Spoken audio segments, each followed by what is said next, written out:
pouvons nous asseoir au nom de Jésus. Je vous salue tous au nom de Jésus-Christ. Amen. C'est une joie pour moi d'être encore devant vous ce soir pour transmettre cette parole qui va bénir une vie ce soir. Cette parole qui va transformer une vie ce soir. Alléluia. Oui, nous sommes en train de parler de l'explosion du Saint-Esprit et nous avons commencé à vivre l'explosion dans notre vie. Nous avions commencé à vivre la manifestation du Saint-Esprit dans notre vie et nous voulons ce soir encore adorer Dieu pour quelque chose de spécial qu'il va faire dans notre vie ce soir. Amen. Car le Seigneur, à travers l'explosion, il nous a fait passer d'une étape à une autre. Il a amené une transformation certaine dans notre vie. On nous a dit ici que lorsque l'explosion t'atteint, tu ne peux pas rester la même personne. Amen. Alléluia. Amen. Mais ce soir, nous voulons parler d'une sorte d'explosion qui ne te touche pas directement toi-même. Alléluia. Amen. Mais l'explosion qui te touche influence les autres. Alléluia. L'influence qu'ont les autres, que les autres bénéficient de ce miracle, de cette manifestation qui se trouve en toi. Amen. Alléluia. Amen. Car à travers toi, Dieu peut faire des grandes choses. Amen. Amen. J'aimerais que nous puissions partager une histoire dans la Bible. Cette histoire, certains le connaissent, je suis sûre. C'est dans le livre des Actes des Apôtres, le chapitre 16, du verset 16 à 19.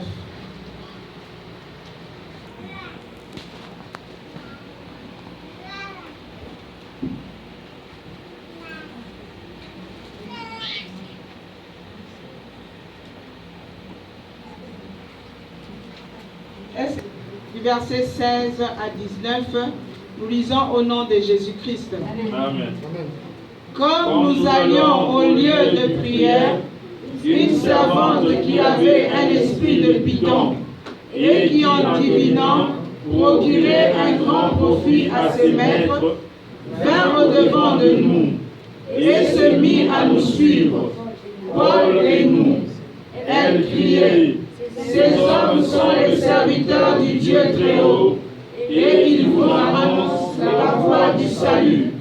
Elle fit cela pendant plusieurs jours. Paul, fatigué, se retourna et dit à l'esprit: je t'ordonne, au nom de Jésus-Christ, de sortir d'elle. Et il sortit à l'heure même. Les maîtres de la servante, voyant disparaître l'espoir de leur gain, se saisirent de Paul et de Silas et les traînèrent sur la place publique devant les magistrats. Amen. Dépose ta Bible.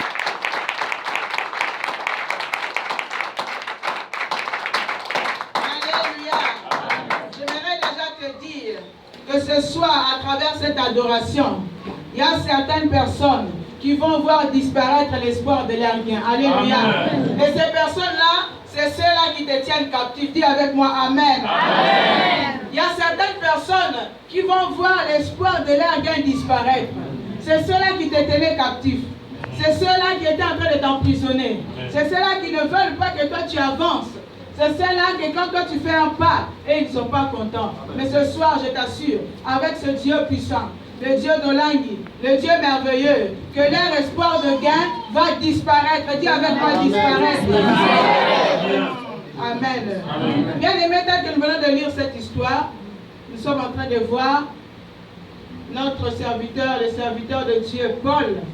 Il a dit, comme nous allions au lieu de prière, quand ils allaient au lieu de prière, il y avait là une femme, une servante, qui servait des maîtres.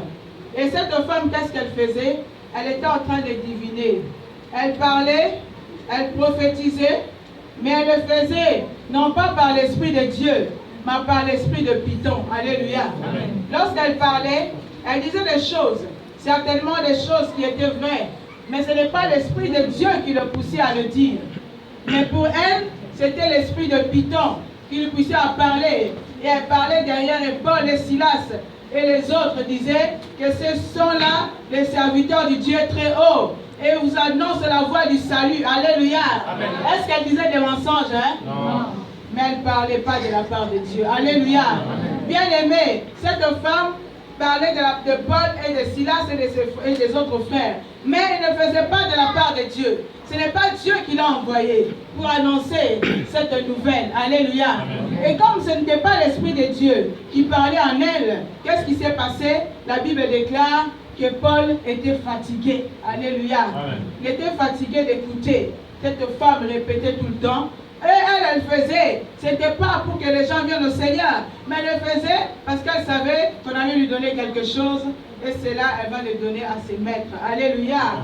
Mais lorsque Paul s'est fatigué d'écouter cet esprit de Python continue à parler dans cette femme, qu'est-ce qu'il a fait? Il a dit au nom de Jésus-Christ, sors d'elle. Et la Bible dit à l'instant même, cet esprit sortit de cette femme. Et qu'est-ce qui est venu par après? Cette femme ne travaillait pas seule, elle avait des maîtres.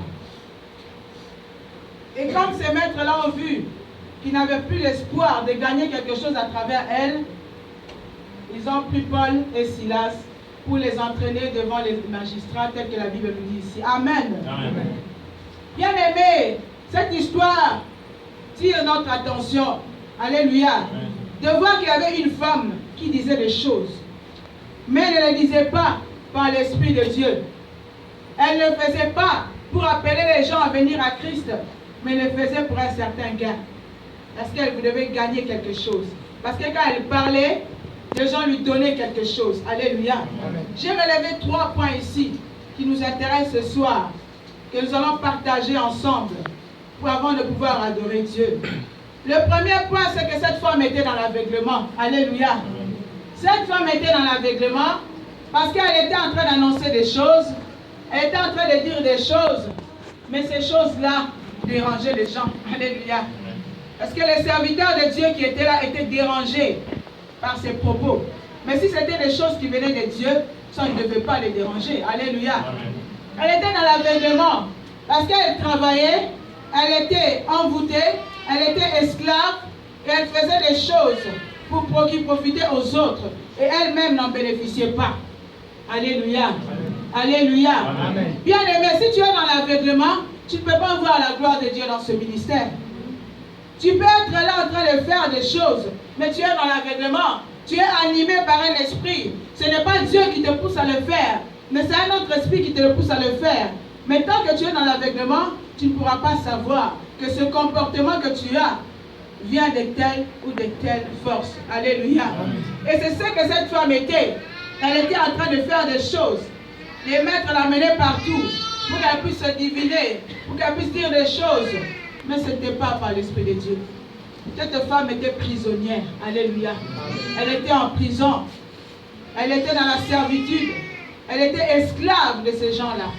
Parce que c'était à travers elle que ces gens-là avaient à manger. Alléluia. Bien-aimé, je ne sais pas ce qui s'est passé dans ta vie. Je ne sais pas quelle situation tu vis, bien-aimé. Il y a des choses que tu vis, que tu fais toi-même. Tu te rends compte que ces choses-là, ce n'est pas ce que tu devais faire. Alléluia. Mais tu te retrouves toujours en train de les faire. Tu dois te poser des questions. Alléluia. Pour te dire que ce n'est pas normal qu'un enfant de Dieu puisse vivre ainsi. Bien-aimé, et si tu es dans l'aveuglement, tu vas croire que ce que tu fais est normal. Alléluia. Cette femme pensait que c'était normal de vivre cette vie, de prophétiser comme ça, à travers un serpent. Alléluia. En fait, ce n'est pas elle qui parlait, c'est le serpent qui parlait en elle. Et lorsque le serpent parle, vous savez, le serpent c'est la destruction. Alléluia. Et cette femme, autour d'elle, c'était une femme qui détruisait. Alléluia. Et tu peux être là ce soir, il y a quelque chose qui t'anime, mais tu ne le connais pas. Alléluia. Nous avons écouté un témoignage le vendredi passé en ces lieux. Cette femme qui a fait longtemps dans ce ministère, mais qui ne connaissait pas les problèmes qui s'est passé dans sa maison. Alléluia. À travers ses enfants. Elle était dans l'aveuglement total. Elle était dans le noir, elle était dans les ténèbres. Où il y a des grandes choses mauvaises qui s'est passées dans sa vie. Mais elle ne connaissait pas. Elle n'arrivait pas à comprendre toutes les difficultés dans lesquelles elle passait, tous les problèmes qu'elle vivait. Alléluia. Amen. Elle était dans l'aveuglement. C'est pourquoi ce soir, j'aimerais t'interpeller, bien-aimé. Si tu es dans l'aveuglement, tu ne peux pas voir la main de Dieu dans ce ministère. Parce que tu penseras que tu es en train de bien faire, alors que ce n'est pas le cas. Alléluia. Tu peux être là, en train de chanter, mais tu chantes à travers un esprit de python. Alléluia. Tu peux être là, en train de dire, de donner des conseils aux autres, mais ce n'est pas l'Esprit de Dieu qui te pousse à le faire. Alléluia. C'est pourquoi dans ce ministère, lorsque tu viens, la première chose on nous dit de se connaître. De se connaître spirituellement. Qui es-tu? Quel esprit t'anime? Alléluia. Amen. Cette force que tu as vient de quel esprit? Est-ce l'esprit de Dieu ou l'esprit de python? Alléluia. Amen. Moi, je suis venu dans ce ministère. J'étais vraiment dans l'aveuglement. Alléluia. J'étais vraiment dans l'aveuglement. Parce que je vivais des choses. Moi qui vous parle, j'étais aussi dans la servitude. Mais je ne voyais pas. Pour moi, je disais que cette vie-là était normale. Mais un jour, dans la prière, Dieu m'a révélé que j'avais en moi l'esprit des crocodiles. Alléluia. Dans ce que je faisais, même la force que j'avais était animée par cet esprit-là. Alléluia. Est-ce que tu peux comprendre cela, bien-aimé? Alléluia. Amen. Et mes yeux, en ce temps-là, j'avais des yeux plus perçants que ceux que j'ai aujourd'hui. Alléluia. Et mes yeux, c'était vraiment les yeux perçants, comme les yeux du crocodile. Alléluia. Amen. Et je vivais comme ça, je ne le savais pas moi-même. Mais à cette époque-là, je faisais des choses, certaines choses que je ne comprenais pas. Et une chose que je faisais, c'est-à-dire, si j'ai un problème avec toi, tu ne le sauras pas. Alléluia. Vous savez, un crocodile dans l'eau, non? Quand il est là, tu peux penser que c'est un arbre. Mais c'est un crocodile. Alléluia. Si tu peux le toucher, c'est là où tu vas voir réellement que c'est un crocodile. Il peut être là, en train de faire des plans sur toi, tu ne sais pas. Il t'a déjà vu, mais il est là, il te regarde. C'est comme ça que j'étais. Alléluia. Mais gloire à Dieu, le Dieu qui délivre de l'aveuglement. Il ne m'a pas permis, en venant dans ce ministère, de rester dans cet état-là. Alléluia. L'Éternel m'a ouvert les yeux pour que je puisse voir cette situation que je vivais. De cet esprit-là, qui me poussait à faire tant de choses. Alléluia. Cette femme, elle faisait beaucoup de choses pour ces gens. On l'amenait peut-être partout pour qu'elle puisse dire des choses. Elle ne comprenait pas. Elle vivait dans l'aveuglement. Et cet aveuglement dont je parle ici ne concerne pas seulement une personne. Ça ne concernait pas seulement la femme. Mais cet aveuglement touchait aussi les gens qui étaient autour de lui. Est-ce que tu comprends ce que je veux dire? Amen. Pourquoi? Parce qu'elle parlait par un esprit de python. Ceux qui l'écoutaient ne le savaient pas. Ils ne savaient pas que cette femme parlait par l'esprit de python. Alléluia. Et beaucoup de gens peut-être allaient la consulter, mais ne savaient pas que c'est le python qui parle. Et dans ce ministère, on nous prêche toujours de se connaître et de connaître l'état d'âme de la personne avec qui tu vis. Alléluia. Amen. Je pensais que tu allais dire Amen. Amen. Connaître l'état d'âme de la personne que tu es en train de fréquenter. Celle-là qui te conseille. Est-ce que les conseils qu'elle te donne, c'est réellement pour te mettre sur la voie ou bien c'est pour te détruire? Alléluia. Parce que le python, il peut être là, tu peux mettre la musique et danse, mais à un certain moment, il va te mordre. Alléluia. Alléluia. Le python, il peut être là, comme on écoute ce jour-ci, on dit Oumela. Alléluia. Amen. Il peut te dire, maman, la grâce, Oumela. C'est-à-dire, vis longtemps, demeure. Alléluia. Mais à l'intérieur de toi, elle fait d'autres choses, il fait d'autres choses. Amen. Alléluia. L'esprit de python ne peut pas te permettre d'avancer. Et si cet esprit t'anime, tu peux être là, en train de parler à gauche, parler à droite, parler là-bas, et ne rien apporter aux gens avec qui tu es en train de parler. Alléluia. Parce que si l'esprit de Dieu parle au travers d'une personne, c'est que cette personne va transmettre, c'est la guérison. Amen. Ce que cette personne va transmettre, c'est la joie, c'est le changement. Alléluia. Amen. Mais quand l'esprit de python parle, c'est la destruction. Parce que l'esprit de python, il va venir te dire, regarde qui est en train de te créer tous ces problèmes. Alléluia. Amen. Il te montre la personne comme dans certaines assemblées. Dans le temps, je me rappelle, quand tu pars là-bas, on te dit que vous savez qui dérange dans votre famille. C'est l'oncle Claude. C'est la tante Agnès. Alléluia. Et quand vous rentrez à la maison, c'est la bagarre entre les deux familles. Et tout le monde se disperse. Alléluia. Ça, c'est le python. C'est comme ça qu'il agit. Alléluia. Bien-aimé, avec qui tu es en train de vivre, tu es avec quelqu'un que tu ne connais pas, qui est en train de te ranger petit à petit, avec son esprit de python. Mais il est là avec toi, te montrant qu'il t'aime, te montrant que c'est lui qui t'aime plus que tout le monde. Alors qu'il est en train de t'amener dans l'échec, alors qu'il est en train de t'amener à pouvoir être détruit. Alléluia. Et même quand nous venons dans ce ministère, nous enseignons toujours, quand tu viens dans ce ministère, tu viens d'abord pour toi-même. Dis avec moi, moi-même.